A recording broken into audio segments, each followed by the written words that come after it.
Mismatched dishes and glasses collected over years. A household's dishes and glasses were collected rather than purchased as sets. A plate from one store, a cup from another, a glass that came from a restaurant, a bowl from a thrift store.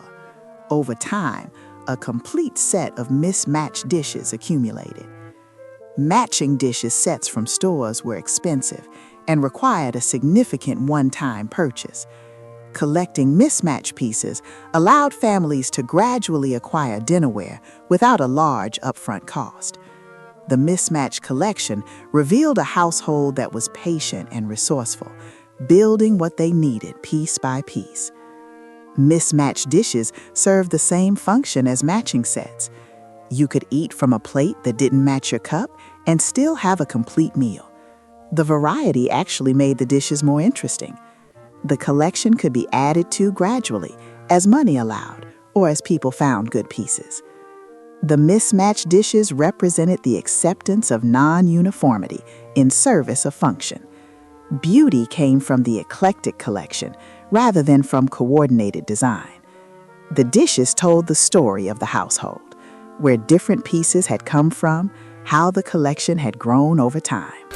14 jars and bottles saved for food storage and pantry organization. Glass jars and bottles from store-bought food were saved and used for storing dry goods, flour, sugar, rice, beans. The glass allowed you to see contents. The jars kept food fresh and protected from pests.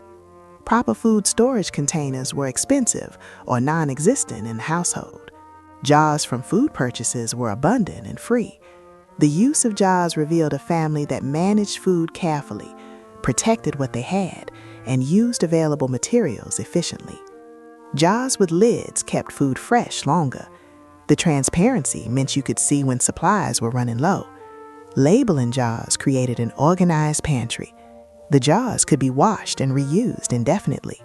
Over time, a family accumulated a pantry of jars that contained an organized, visible inventory of food. The jars represented the principle that what you already had could be repurposed for better function. A jar that held peanuts from the store could hold flour. The pantry of jars represented organization and care in food management. Plastic shower curtains and plastic liner protecting worn furniture. Inexpensive plastic shower curtains or plastic liners were used to cover worn furniture, a couch with broken springs, a chair with torn fabric, protecting the underlying deterioration while extending the furniture's functional life. Furniture replacement was completely out of reach. Worn furniture was either something you lived with or something you covered. The plastic covers represented an attempt to manage the visible deterioration of furniture that was still functional but no longer aesthetic. The practice revealed both economic constraint and the determination to make things work. Plastic covers protected furniture from further damage. They extended the functional life of worn pieces. The covers were inexpensive, a few dollars for a shower curtain that could cover a large piece of furniture. The solution was unconventional but practical. The plastic-covered furniture represented the reality of poverty. Things wear out, you can't replace them, so you manage the deterioration. But it also represented refusal to accept this as permanent. The plastic covers were temporary solutions, ways of saying this'll do for now. 16. Newspapers lining shelves and drawers. Newspaper was used as shelf and drawer lining, protecting surfaces and providing a clean layer between the shelf and items placed on it. The newspaper was changed periodically as it became soiled. New shelf paper or contact paper was an unnecessary expense. Newspapers were free and served the same function. The use of newspaper revealed a household where purchased organizational materials were considered luxuries. Newspaper prevented dust from settling directly on shelves. It protected shelves from stains. When it became soiled, it was replaced with fresh newspaper. The cost was zero. The function was excellent. The newspaper-lined shelves represented the make and do philosophy. Shelf paper was a store item. Newspaper was free. Why spend money on one when the other worked? The newspapers were evidence of smart resource management. Old belts and rope used as closures and ties. Worn belts that were no longer worn were repurposed as ties to secure bags, hold things together, or bind items. Rope was saved and used for the same purposes. These materials replaced purchase closures like twist ties or clamps. Every material was considered potentially useful. A belt that was no longer fashionable could still tie things closed. Rope was saved because it always had utility. The practice revealed a household where the concept of waste was minimal. A belt could secure a bag of flour, tie things to the roof of a car, or keep bundled items together. Rope had endless uses. Both materials were durable and reusable. They cost nothing if you'd already owned them. The use of old belts and rope represented the understanding that an object's life could be extended far beyond its original purpose. A belt that had lost its fashion relevance still had value. Nothing was truly finished until it literally could no longer function. Single light bulbs and ceiling fixtures creating dim rooms. Many fixtures were designed for multiple bulbs, but only had one bulb installed. Rooms were intentionally kept dim to reduce electricity consumption and extend bulb life. Electricity cost was significant enough that families deliberately lived with less light. The dim rooms revealed households where comfort was secondary to cost management. The practice represented the daily reality of scarcity, affecting even basic utilities. A dim room still provided enough light for living. Families adjusted, sitting near windows during the day, using the single bulb strategically, accepting dimness as normal. The practice reduced electricity bills measurably. The single bulbs and multi-bulb fixtures represented the trade-off between comfort and cost. Families chose cost. The dim rooms were evidence of the economic reality of the 1970s for Black families. 19. Old clothing stuffed with newspaper for warmth. Worn coats and jackets were stuffed with newspaper as insulation, creating extra warmth during cold weather without having to replace clothing or purchase heaters. Adequate heating was often unavailable or unaffordable. Warm clothing was expensive. The newspaper stuffed jackets revealed families managing inadequate warmth through creative layering and insulation. Newspaper was an excellent insulation. Layering it inside a worn coat created genuine warmth. The insulation cost nothing. The stuffed coats kept people warm through winters when heating was inadequate. The newspaper stuffed jackets represented the grim reality of managing inadequate heat and housing, but they also represented the refusal to surrender to cold.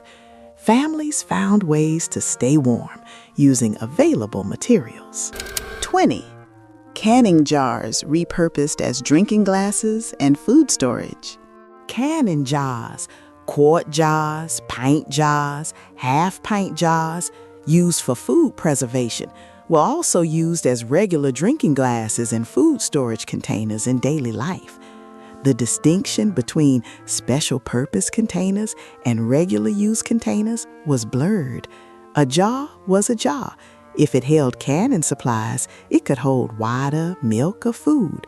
The practice revealed practical thinking that didn't recognize artificial categories. Canning jars were durable, clear, and already in the household.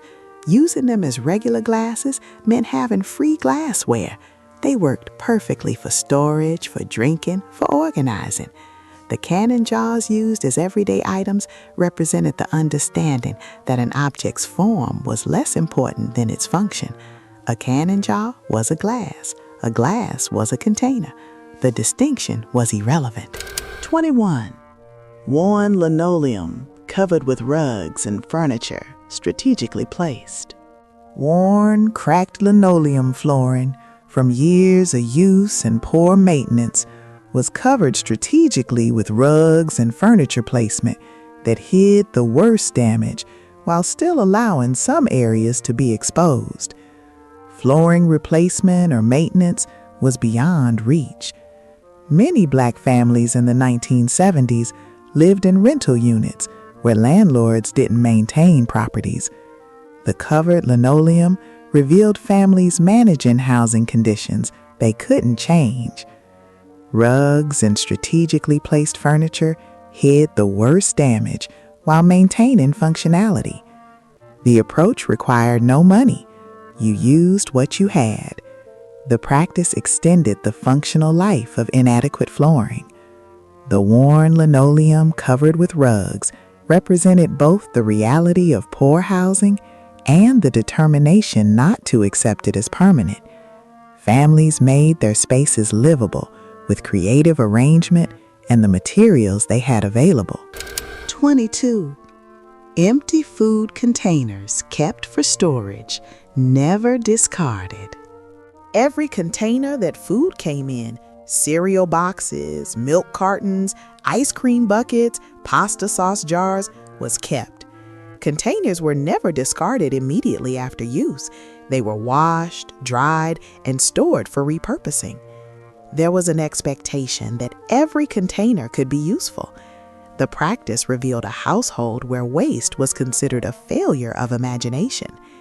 The accumulation of containers represented a family's commitment to not throwing things away. Containers were used for food storage, toy storage, organization of small items, art projects, and countless other purposes. A single container might be used for 3 or 4 different purposes over its lifetime. The kept containers represented the principle that usefulness had multiple expressions. What was a container for one purpose could be a container for another. The philosophy extended a household's resources and reduced the need for purchases. On pot holders and kitchen towels, patched and repaired. Kitchen textiles, pot holders, towels, aprons were mended and repaired rather than replaced. A pot holder with a hole was patched. A towel with weak fabric was carefully used. Items were only discarded when they couldn't function at all. The replacement of worn kitchen items was considered an unnecessary expense. The practice revealed a household where every item was expected to have a long, functional life. The mending represented a commitment to extending that life. A patched pot holder still protected hands from heat. A worn but mended towel still dried dishes. The repair work was simple but necessary. The items continued to function. The patched pot holders represented visible evidence of repair and continuity. The mending was not something to hide. It was practical and necessary. The patches were evidence of care and resourcefulness. 24. Toilet paper rolls and paper towel rolls saved for crafts and reuse. Empty paper rolls from toilet paper and paper towels were saved for craft projects, storage, or burning in places where they were needed as insulation or packing material. Even the most minimal materials were considered potentially useful. Paper rolls cost nothing but had multiple uses. The saving of paper rolls revealed a household where no material was beneath consideration for reuse. Paper rolls could be wrapped with fabric to store things, used as fire starters, used in craft projects, or used as insulation. They could be painted or decorated. They were light and easy to store. The saving of paper rolls represented the ultimate expression of waste prevention. When even paper rolls, the remnants of something already consumed, was saved and reused, it demonstrated total commitment to resource conservation. 25. Hand-me-down everything.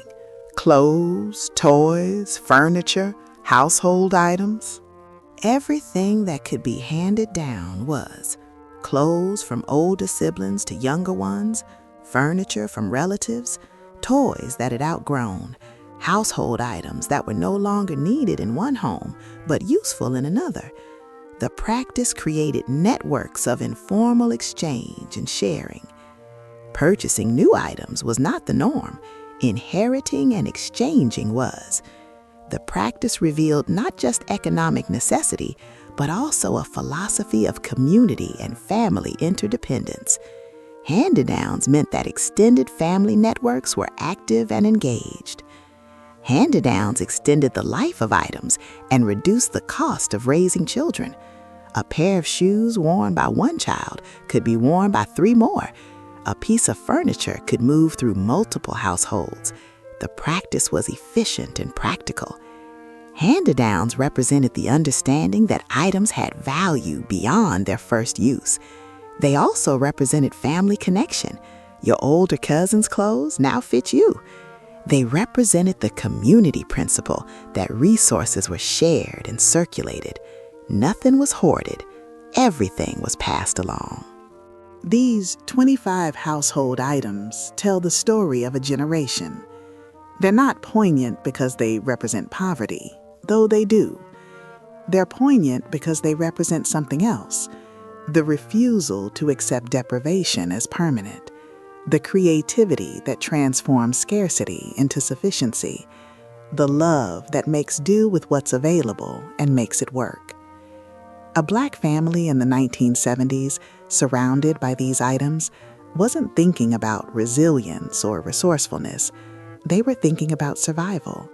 They were thinking about how to feed their children, how to keep them warm, how to make their homes livable despite systemic failure to provide adequate housing, employment, and resources.